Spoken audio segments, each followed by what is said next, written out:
Olá a todos, sejam bem-vindos a mais uma semana de Passa a Bola. Como habitualmente, o Fernando junta-se aqui a nós, mas antes de começarmos a falar do que todos queremos ouvir, que é o futebol da última semana, não se esqueçam de deixar aqui a vossa subscrição no canal, o like no vosso vídeo e assistam-nos até ao final para não perderem nenhuma das novidades. Além disso, sigam-nos também nas nossas páginas de Facebook e de Instagram, deixem o vosso like e acompanhem as novidades do Passa a Bola por lá.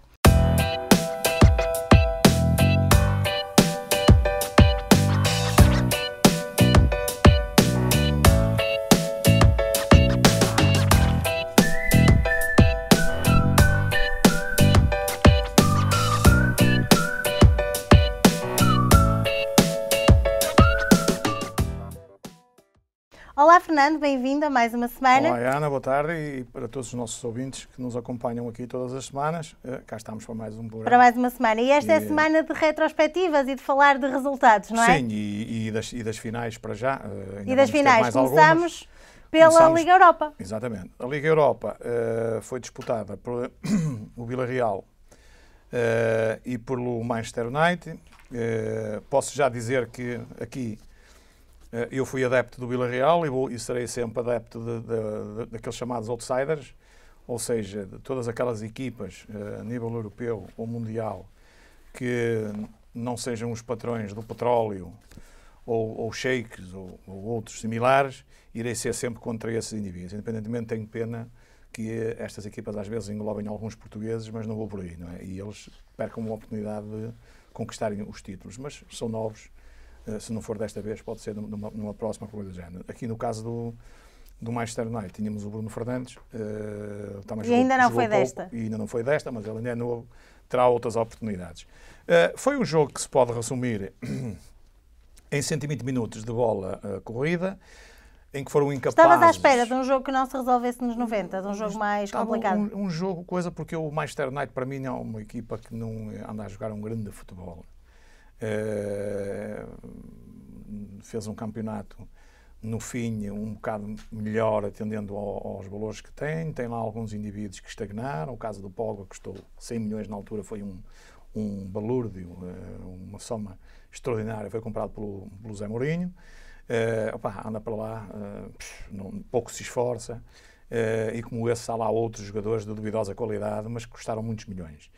O Villarreal bateu-se bem, basicamente jogou mais na defensiva, teve as melhores situações, e o Manchester United não se conseguiu impor e perdeu o jogo. E, portanto, isto resumindo, foram 120 minutos de bola corrida, em que foram incapazes de impor a paixão e entusiasmo que este duelo merecia, mas as grandes penalidades não falharam nesse departamento. 21 penaltis, Verdade. Todos certeiros. Foi sofrido até ao final. Exatamente, com os corações, mesmo os neutros, a palpitarem crescendo, até que Gullit defendeu perante o seu colega de posição, David Gea, que era o guarda-redes do Manchester United, que falhou, e, portanto, a Liga Europa, a Taça da Liga Europa, foi para o Villarreal.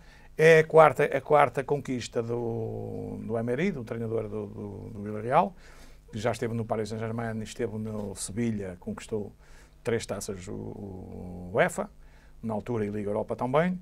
E, portanto, é um especialista nesta matéria. Ele, quando vai às finais... já percebeu a mecânica das finais. Praticamente ganhas.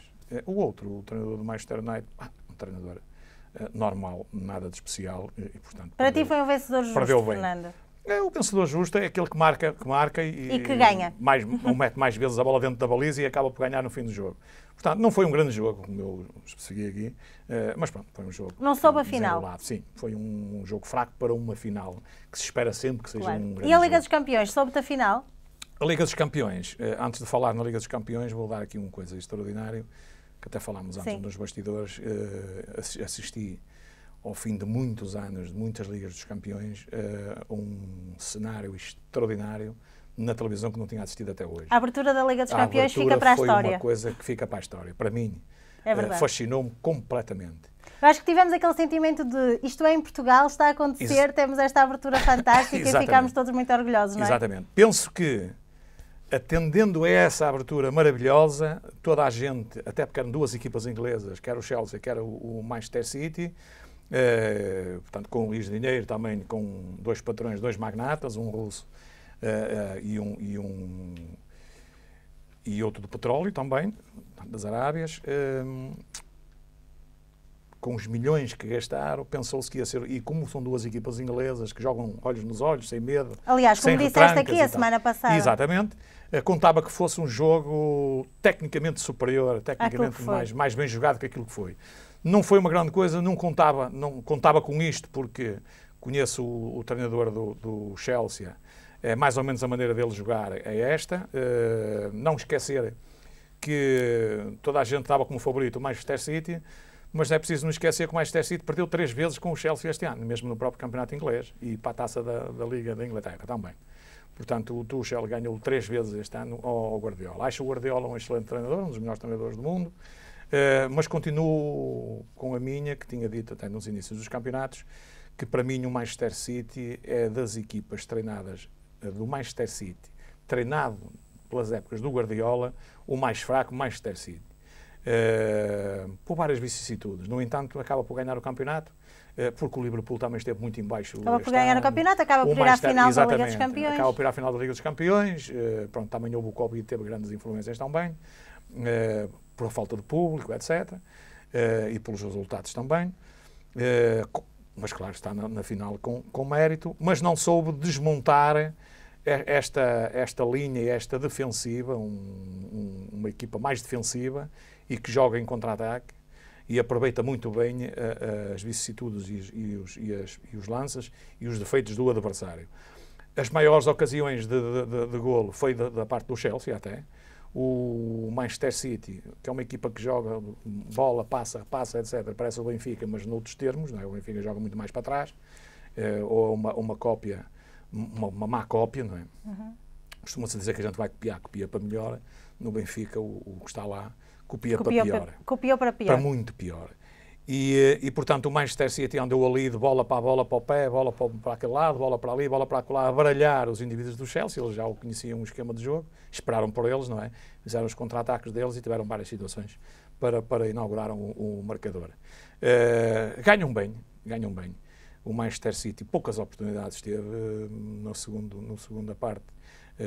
Na parte final caiu mais um bocado em cima, depois começou a bombear para lá umas bolas, mas o Manchester City tem alguns defeitos de fabrico em termos de equipa. Faltam lá jogadores que ganhem as bolas paradas, porque tem um guarda-redes excelente que até mete a bola lá na frente, que aquilo é meio penalti, não é? Mas é preciso ter lá cabeceadores na frente. Não tem. Os indivíduos que estão lá não são goleadores, não são avançados de raiz, jogam mal de cabeça, são bons a jogar em profundidade. Depois o indivíduo que estava lá, que se magoou, que teve que picar para fora, o De Bruyne, que era o único que podia abalar um bocado o Chelsea, saiu e o Manchester City ainda ficou pior. Alguns jogadores, nomeadamente os portugueses, estiveram abaixo daquilo que se espera deles. O Cancelo nem jogou, o quanto a mim mal, porque devia ter metido, pelo menos na segunda parte, dava outra dinâmica na frente, e é um jogador rápido, valente e tal, e tem cabedal para ir lá para dentro e fazer alguma coisa e até fazer um golo. O Bernardo Silva esteve muito abaixo daquilo que vale, e portanto tivemos um Manchester City um pouco abaixo das coisas. Portanto, foi uma vitória justa da equipa do Chelsea, embora não tenha jogado mais ou mais vistosas ou qualquer coisa do género, mas isso pouco conta para o futebol. Agora, é engraçado que o Manchester City tem um grande jogador chamado Agüero, que eu não entendo como é que ele não joga e não entendo como é que ele agora vem para o Barcelona com 32 anos. Há qualquer coisa que não joga aqui bem. Há aí uma peça que tu não estás a conseguir encaixar. Bem. Ou problemas com o Guardiola, ou qualquer coisa do género, porque ele é um grande jogador. Mas também eu achei muito pesado, provavelmente, como anda com problemas, ou teve problemas com o Guardiola, e passou para suplente, deve estar desinteressado, ou coisa do género, e vem agora provar ou não no Barcelona. Não acho que o Barcelona vá fazer uma grande aquisição. Grande aquisição fazia o Guardiola, mas o Guardiola falha um bocado, é como o Mourinho. Põe as equipas a jogar, o Mourinho já pôs, agora não. Põe as equipas a jogar, sim senhor, um método de trabalho, as equipas jogam bem, tem uma dinâmica de jogo difícil de contrariar, quando tem bons jogadores também, mas o Guardiola peca como o Mourinho na escolha de alguns jogadores. E eu aconselhava o Guardiola, por um preço não muito alto, de comprar aqui o jogador ao Sporting chamado Pedro Gonçalves. o Pedro Gonçalves na frente daquela... Está a fazer falta naquela equipa? Eu estava a ver o jogo e estava a ver o Pedro Gonçalves na frente do ataque do Manchester City e enfiar lá 2 ou 3 bolas com uma facilidade tremenda. Porque ele, se vierem para ali as bolas, ele parece que tem um imã nos pés, ele mete a bola na baliza com uma facilidade tremenda. Estou curioso para ver na seleção, vamos falar depois mais à frente, para ver se ele vai jogar ou se vai para a bancada ver os outros jogar. Vamos ver. Portanto, foi uma vitória da equipa que conseguiu marcar um golo e a outra não marcou. Claro. E, portanto, para mim, volto a frisar, assim era-me indiferente. Assim se fez a história da final da Liga dos Campeões. Qualquer um ganhar, gostaria mais de que estivesse lá uma equipa, um outsider, uma equipa mais fraca, e que ganhasse um destes grandes. Mas efetivamente é a Liga dos Campeões. Não é fácil. Normalmente não é chegam fácil. lá as grandes Sim, equipas, não é? Fácil. E estavas a dizer que foi uma grande abertura e não sei se sentiste o mesmo que eu quando estavas a ver o jogo, mas o barulho do público voltou a fazer toda a diferença. Uma diferença. Isso é como a gente... Causou-te estranheza, a mim causou, confesso. Isso é como eu já disse aqui e vou voltar a dizer, isso é como nós irmos comer um cozido em que determinados ingredientes, não é? Faltam. Carne, por exemplo, falta a carne de vaca ou o toucinho, não é? No cozido, e a gente diz, isto não é cozido, falta aqui alguma coisa, não é? Portanto, o público foi muito estranho voltar a ouvir o barulho. O público faz muita falta no estádio de futebol e eu já fiquei contente, mesmo com a quantidade de gente que estava lá, que já é suficiente. Já é outra coisa, não é? Porque para quem jogou a bola, sabe muito bem o que é treinar, sem assistência, e o jogar depois ao domingo. É totalmente diferente. Claro. O jogador tem outra motivação, as equipas jogam de maneira diferente, às vezes até estão a jogar mal, mas são empurrados pelo seu próprio adeptos. Público, não é? Por isso é que os grandes sofreram mais no nosso campeonato do que os mais pequenos equipas, que têm, claro. porque as equipas pequenas muito têm dificilmente muito menos assistência. vão a um jogo e praticamente não levam ninguém, não é? Eu vejo ali no Bessa, às vezes vem ali um Marítimo, por exemplo, traz 5 ou 6 pessoas, claro. Quer dizer, rapaz, isso é quase com o Covid. É residual. É quase igual. Portanto, mas se vier um Benfica, um Porto, um Sporting, já não é bem assim, não é? Eles enchem um Guimarães, enchem uma bancada. E o próprio público dá outra dinâmica ao jogo, empurra, subia. É outro espetáculo dentro do mesmo espetáculo. Às vezes o espetáculo é pobre dentro das 4 linhas, mas e é mais engraçado bancadas. E é mais rico nas bancadas, bem, tirando aqueles nomes que as pessoas chamam, aqueles enervanças e tudo e tal, mas isso é normal. É o extravasar de várias situações que as pessoas levam para o futebol. Pronto. Vamos ver se vai haver coerência e se vamos abrir os estádios na nova época. Achas que sim? Achas que já teremos? Sim, eu acredito que sim, porque isto foi uma vergonha, já falámos nisso. No programa anterior foi uma vergonha. Esta dualidade de critérios foi uma vergonha tremenda. Mas achas que o facto das coisas na cidade, e aqui nomeadamente no Porto, não terem corrido assim tão bem com os adeptos fora do estádio, pode pôr isso em causa? Não. Relativamente a isso, só tenho a dizer o seguinte. Havia alguém, nem sequer vou dizer aqui o nome, porque toda a gente já sabe quem é que eu estou a falar, que criticou quando foi do Sporting, mas que no Sporting não havia nada para festejar. Havia um clube que já não ganha um campeonato há 19 anos. Aqui é que não havia para festejar, porque era entre equipas até estrangeiras, não era nenhum português, embora fosse num estádio português, em que veio aqui para Portugal, porque isto é tudo de borla para eles, não é? Não nos podemos esquecer disso. O sol é bestial, é maravilhoso. E é o segundo ano consecutivo que recebemos a final da Liga dos Campeões. Dizer que foi uma vergonha e depois andar fugido 3 dias, que eu não sei, no Faroeste eles até munham aquelas cartolinas, o Wanted, ou Procura-se. Aqui no Porto, fartaram-se de andar à procura dele, do Sr. Rui Moreira, mas ele desapareceu do mapa. Veio comentar agora ao fim que não foi a mesma coisa e tudo. Bem, mas eu quando vi um indivíduo tão bem, da mesma raça, à frente de um jornalista, a vê-lo que foi agredido e dizer que não se passou nada, portanto estamos a falar nas mesmas situações, infelizmente. Portanto, devia ter vergonha, devia estar calado, porque depois saiu o tiro para a culatra, como se costuma dizer. A gente não deve cuspir para o ar, porque pode-nos cair em cima a seguir. E foi o que aconteceu. Foi uma vergonha, não é? E, portanto, o culpado é a Câmara Municipal do Porto, não é? Não é por pôr televisões já cá fora para as pessoas verem ou qualquer coisa do género. Não é só por causa disso. Deviam ter contado que havia indivíduos que até a nado vinham para ver estes jogos, não é? Eles já estavam no Algarve, à espera do jogo. Portanto, aliás, porque além dos bilhetes veio muita gente sem bilhetes, não é? Exatamente. Já se contava com isto. Não é? Portanto, não venham cá com tretas. Foi a São João antecipado da cidade, Fernando. Agora, para os portugueses, não há São João. Verdade, já houve. Nem foguetes há, pelo menos para virem à janela. Foi este fim de semana, São João. Exatamente. Por cá não foi semana de finais, mas foi semana de play-off. Sim, o play-off foi uma grande surpresa até para mim. Aliás, tinhas dito cá na outra semana que achavas que o Rio Ave ia passar com alguma facilidade. Era a última oportunidade do Rio Ave, porque o Rio Ave tem feito umas grandes épocas, está desde 2009 na primeira divisão, tem alternado entre a Liga Europa e o sétimo, o sexto, o oitavo lugar na Primeira Liga. É uma equipa um clube bem estruturado, não tem dívidas, está bem trabalhado, tinha a intervenção grande do Jorge Mendes e deste indivíduo que é um dos candidatos aí para diretor desportivo do Benfica, o Miguel Ribeiro, que também se mudou para o Famalicão, e o Jorge Mendes também mudou-se para o investimento no Famalicão. Se calhar será por isso que o Rio Ave veio por aí abaixo. Quem viu o Rio Ave de entrada da época com o outro... Que jogou a nível europeu e que fez 2 grandes jogos contra o Milão. Contava com o Rio Ave até para lutar por lugares europeus. Porque nesses 2 jogos... Sim, no início da época acreditava-se que sim. O Rio Ave foi superior ao Milão, que é uma das grandes equipas em Itália, que fez um grande campeonato este ano em Itália. Mediante isso, ninguém contava que, portanto, é a grande decepção. Vou falar aqui depois do campeonato, a grande decepção, e o Rio Ave está lá. É a grande surpresa e decepção do campeonato. Portanto, eu contaria como última das últimas oportunidades para o Rio Ave, que o Rio Ave, mesmo com o Arouca a jogar bem estruturado também, com uma equipa de indivíduos, de jogadores, já jogaram na primeira divisão, não são assim inexperientes. A segunda divisão é uma segunda divisão forte, mais equilibrada que a primeira, atenção a isto. Mais competitiva. Sim. E o Arouca transcendeu-se e ganhou os 2 jogos, não foi só um, ganhou os 2 jogos. Ganhou 3-0 em casa e veio ganhar ao Rio Ave 2-0. E o Rio Ave vai entrar agora numa espiral que pode demorar a voltar, ou não, vamos ver o que é que vai ser preciso. Não é? Até pode não as verbas são recuperar. Outras, exatamente. Portanto, vai caber ali uma grande reestruturação a nível do lugar. É pena que o Rio Ave é um clube simpático, toda a gente gosta, tem-se mantido sempre a bom nível na primeira divisão e faz falta estes clubes que não têm assim... No fundo, mediavam ali a tabela de alguma forma, não é? Alguém tinha que descer. Alguém tinha que ser. E caiu ao Rio Ave. Estavas a dizer que, e como temos prometido ao longo dos últimos programas, que hoje é dia de olharmos para o campeonato. Exatamente. Portanto, vamos fazer aqui um rescaldo do campeonato.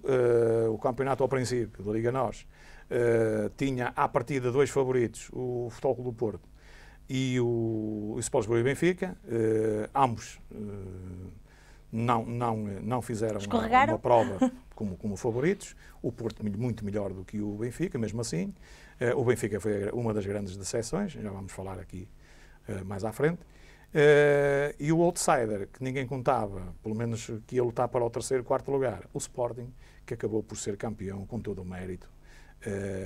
Apostaram num treinador jovem, novo, inteligente, um indivíduo que não é basulfeiro, nem arrogante, nem nada, embora tivesse custado o mesmo que custou o Cobeiro ao Benfica, mas que não fez trabalho nenhum. Este, pelo contrário, aposta na formação, que é aquilo que o Sporting necessita, e em jogadores baratos e alguns emprestados. E o Sporting provou a quem tinha dúvidas que é possível ganhar o campeonato da Liga NOS com a formação e alguns jogadores mais experientes, emprestados e a jogarem no campeonato português, que é onde é a prova rainha, certo, basicamente. Depois, com 1 ou 2 aquisições cirúrgicas, mas também com o dinheiro de se andar no apuramento que a gente possa ter, ou o clube tenha para a Liga, para a Champions League, não é? Vai-se buscar esse dinheiro e faz-se ali 3 aquisições cirúrgicas para se fazer novamente, ir, por exemplo, até aos quartos de final ou oitavos de final, coisa do género, depois depende dos sorteios. É preciso também sorte, alguma sorte nos sorteios. Claro. Mas com 3, 4 aquisições, a não gastar muito dinheiro, mas bem escolhidas, cirúrgicas, não é? Um bom scouting a trabalhar e não a trabalhar para os empresários e para as comissões, é possível os clubes portugueses chegarem a esse patamar. Já não digo ganhar, mas podem lá chegar. Porque eu acredito que um dia um clube português vai ganhar a Liga dos Campeões outra vez. Acredito perfeitamente nisso. Não acredito nos dinheiros. Os dinheiros não é tudo. Nem os grandes clubes. Aliás, vimos agora, um foi derrubado, um grande clube, Manchester United, perdeu a Liga Europa, e os outros 2 pouco mais jogaram. Não foi uma grande final em jogada, uma diferença enorme para os outros clubes. Não. Portanto, vamos ver. Não é?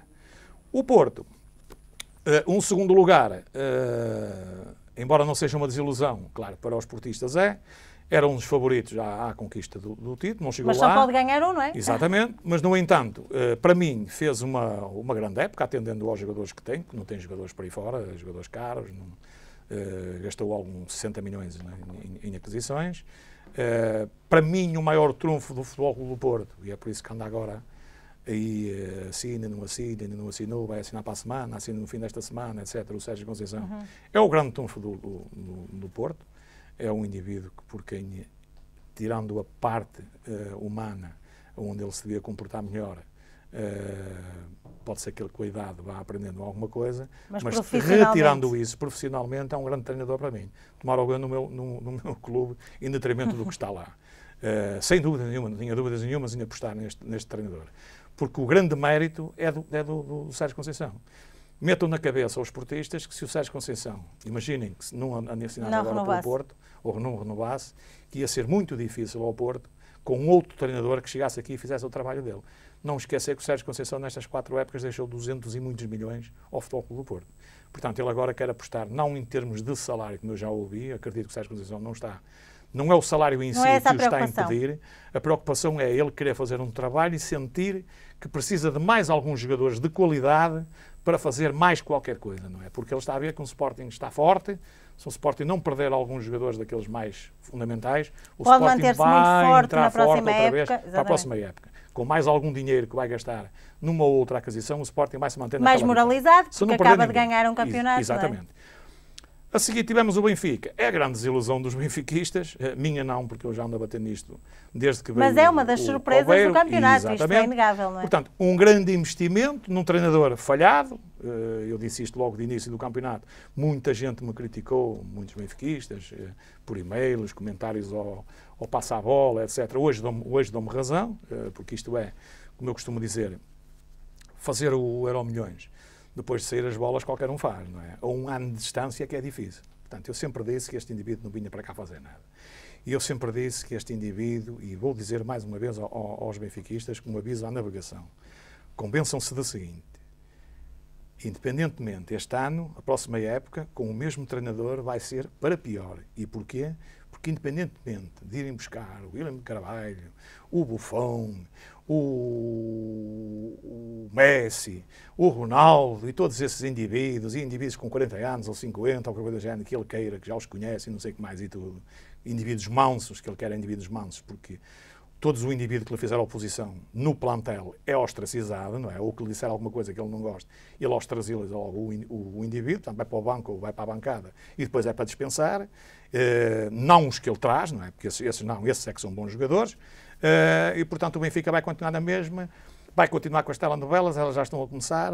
No Benfica, neste momento, temos a telenovela número 2, que é a aquisição de um diretor-geral, que já vai no 6º ou 7º candidato ou qualquer coisa do género, e eu aqui, como costumo fazer em todos os programas, um paralelismo, vou dizer o seguinte: toda a gente conhece a história da Carochinha e do João Ratão. A Carochinha queria se casar e estava à espera do marido e apareceu o João Ratão, que casou com a Carochinha porque gostava dela, como é evidente.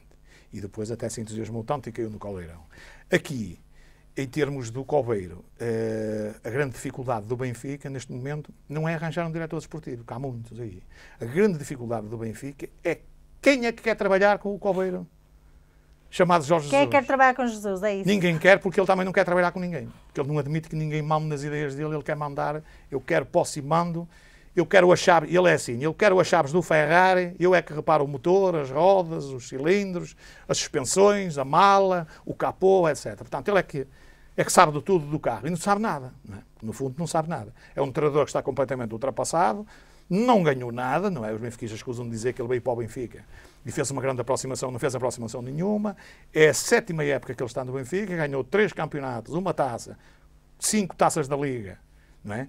Este ano perde tudo e é preciso contabilizar que este ano, com a perda da Taça de Portugal, nesta última, com o Braga, ainda perde a possibilidade de ganhar uma supertaça, que muita gente não fala nisso, mas isso é importante, não é? Portanto, é mais um troféu que o Benfica perde, que o ele não ganhou nada. Convém contabilizá-lo aqui. Exatamente. Vai 3 anos para o Sporting e não ganha nada. Diga-me onde é que está o grande treinador que toda a gente diz.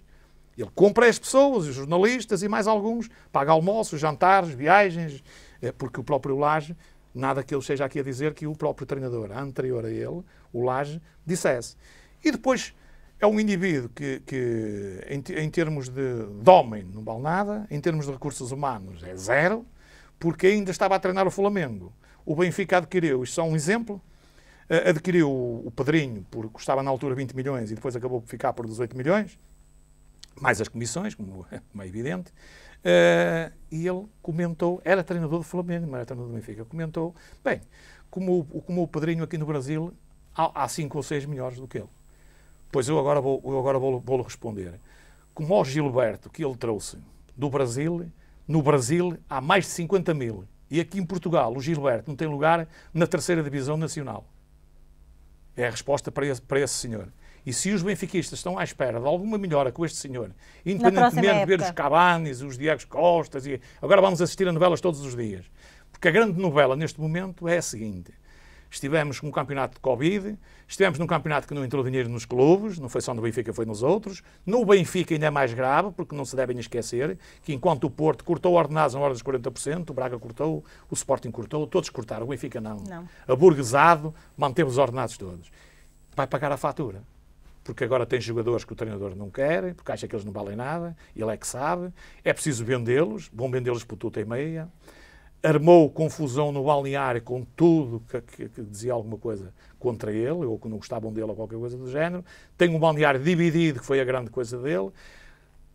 Fez uma época desastrosa, porque andou a jogar num sistema que só chegou à conclusão na segunda volta, já com alguns jogos, é que mudou o sistema, depois de eu ter dito aqui que os jogadores mais apropriados era para o sistema do 3-4-3, como joga o Sporting, ou o 3-4, ou que ele acabou por utilizar mais no final da época. Que ele acabou por depois fazer no final da época, em que o Benfica jogou um pouco melhor, em alguns jogos até jogou bem, poucos, mas alguns.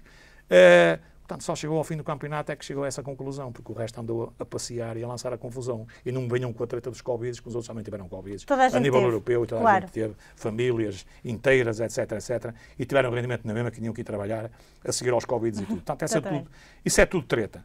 E depois... Relativamente ao resto do campeonato, Fernando, temos de avançar. E já vou falar. E relativamente à grande diferença entre eles e o Sporting, e até mesmo o Porto, é que ele não aposta em ninguém da formação. Portanto, o melhor é fechar o Seixal. Porque não se vê lá nenhum indivíduo, a não ser o Diogo Gonçalves este ano, na segunda volta, foi quando começou a apostar, porque viu que o outro que não valia nada. O Gonçalo Ramos, ainda ontem vimos pela seleção sub-21, é um bom jogador, um concretizador, tem que se apaparicar estes tipos de jogadores, dá-lhe mais oportunidade, não há nenhuma oportunidade, é para a bancada, é para o banco e não sai daquilo, e portanto não aparece ninguém. A formação do Benfica, com este senhor, é zero. Por isso é que é difícil haver alguém que vá para o Benfica trabalhar, a não ser um pau mandado ou um indivíduo que se vá subjugar, não é? Como alguns adjuntos que o Jesus tinha, que até lhes batia em determinados jogos, que toda a gente assistiu a essas cenas. Portanto, vamos ver, mas para mim, vamos continuar na mesma coisa. Relativamente ao campeonato, tivemos, deixa-me ver aqui que isto fugiu-me agora. Já aqui disseste que o Rio Ave foi a surpresa pela negativa. Exatamente, tivemos aqui. Suponho que o Passos de Ferreira também esteja na tua lista de surpresas. O Passos de Ferreira fez uma grande época, com pouco se fez muito, um bom treinador, um treinador moderno. Aí está mais uma prova de que com pouco se fez muito. Mas é preciso um bom treinador, não é? Como se costuma dizer. Nós também na tática do quadrado que tivemos, também demos cabo dos Mouros e eles era 10 para 1, a proporção 10 para 1. E por que é que demos cabo dele? Porque a tática era melhor. Quadrado, não é? Temos uma espécie de treinador que estudou e conseguimos derrotar os Mouros de 1 para 10. Portanto, é preciso, o treinador aqui é muito importante nas equipas. O Passos Ferreira faz uma grande época, com jogadores não de top, fica em 5º lugar, faz um campeonato extraordinário.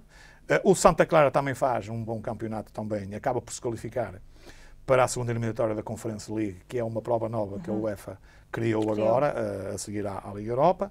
Depois tivemos, dentro do normal, o Moreirense, o Famalicão, o Belenenses Sado, o Gil Vicente, o Tondela, o Portimonense e o Marítimo. Que acabam por dividir ali aqueles lugares da tabela entre si, normalmente. Nas tabelas e tal, nenhum desceu. Depois vamos às seções. As seções, o campeonato, é o Guimarães, que fez um campeonato abaixo das expectativas. Porque e muito abaixo da época anterior. Contavam ir à Liga Europa. O Boa Vista é uma grande decepção, atendendo ao investimento que foi feito. E até à forma como começou o campeonato. Exatamente. E foi salvo sobre a linha de chegada ao sprint, como no ciclismo, não é? Porque esteve em risco nos minutos de finais. descer. E isto foi derivado aqui na minha ótica.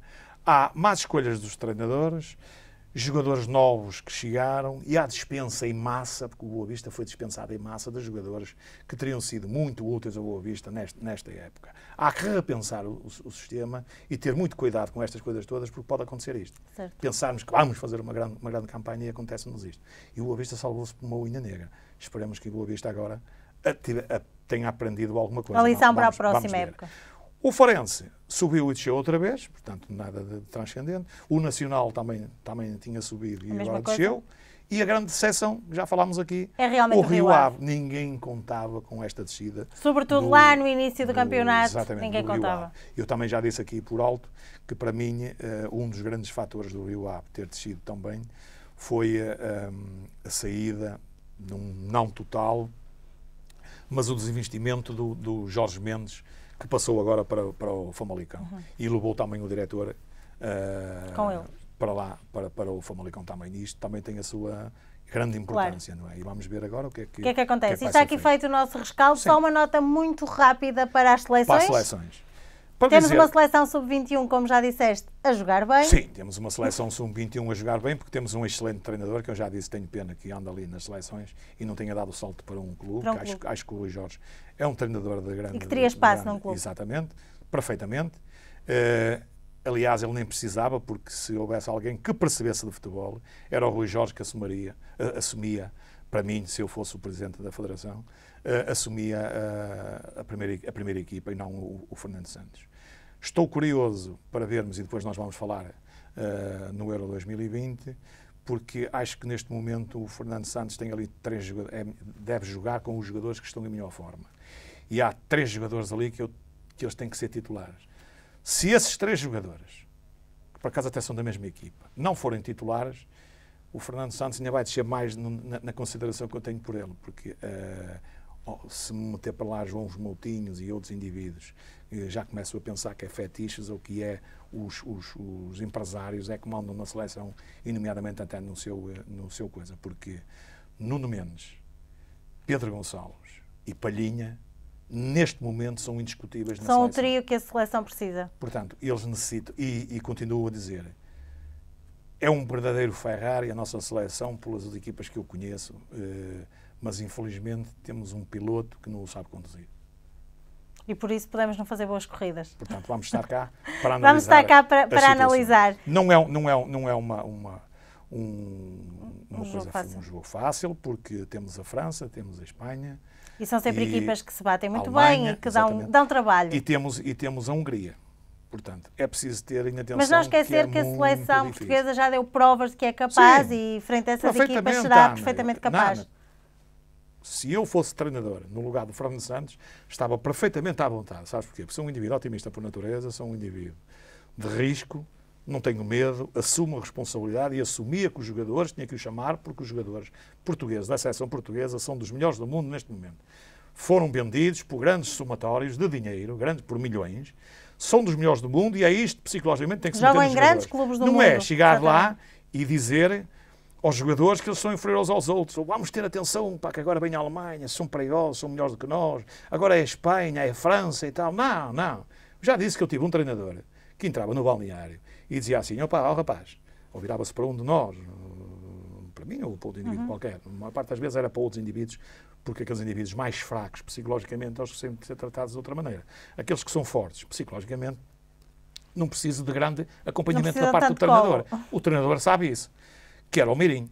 E o Meirinho dizia o seguinte, ia lá à beira dele e dizia-lhe assim, notava que havia um que estava assim, coisa, porque íamos jogar com uma equipa superior de nome, forte. E ele dizia, rapaz, estás com algum problema? E ele dizia, não, mister, não, até não estou. Dizia, olha, mas diz-me só uma coisa. Os adversários da equipa que a gente vai jogar agora, daqui a um bocado, o que é que eles têm a mais do que tu? Tem uma cabeça como tu, não tem? Tem 2 braços, não tem? Tem 2 pernas como tu. Então vai lá para dentro e joga, tu és melhor do que eles, pá. É nisto que nós precisamos no balneário, não é? E não precisamos de santinhas, não é? Para isso. Precisamos de santinhas para outras coisas, não é? E andar ali cheios de medo, borrados, cheios de fraldas, e entrarmos para dentro do recinto desportivo, neste caso para a Liga 2020, da Europa. Para depois, como é bom hábito nosso, andarmos a fazer contas no final. Exatamente, para andarmos de matemática ali e tal. Nós temos que mostrar que estamos confiantes, temos uma boa equipa e batemos de igual para igual grandes com os outros. jogadores a jogarem em chegarmos grandes lá clubes. dentro e deixarmos de jogarem os outros, sujeitámos a andarem depois até ficar de fora, não é? E, portanto, eu tenho muita curiosidade relativamente ao comportamento desta seleção, porque nós temos jogadores mais do que suficientes para ganhar isto. Okay. Mas digo isto com plena convicção. Aliás, como o Rui Jorge ontem, é preciso notar que fizeram um bom jogo, um bom espírito de equipa, que é o que ele inculta e tal, mas a seleção italiana, quanto a minha, até era superior à portuguesa. Os italianos têm uma seleção ali de grande nível, com outra rodagem os jogadores e tudo, até mesmo em termos de cabedal. Mas também é preciso dizer que o Rui Jorge foi amputado de 3 ou 4 jogadores que tinham lugar ali de caras. O Pedro Gonçalves, e que agora não estão lá. Sim, o Trincão do Braga, que agora estão na EA. Exatamente. Ora, tirá-los dali para nos tornar mais fracos, que é isto que eu não concordo, que é o que faz o Colbeiro do Benfica. Tirar da B para os tornar mais fracos, para os levar para a A e eles não jogarem, não faz sentido. Esse para mim não é treinador. Exatamente. Desculpem, mas não é treinador. Cá estaremos para ver como é que a seleção se comporta. Entretanto, estamos em cima do nosso tempo e, portanto, temos que terminar. Obrigada, Fernando, por ter juntado a nós mais uma vez. Vocês já sabem, obrigada por terem assistido e nós, sem surpresas, voltamos para a semana para passarmos novamente a bola. Até.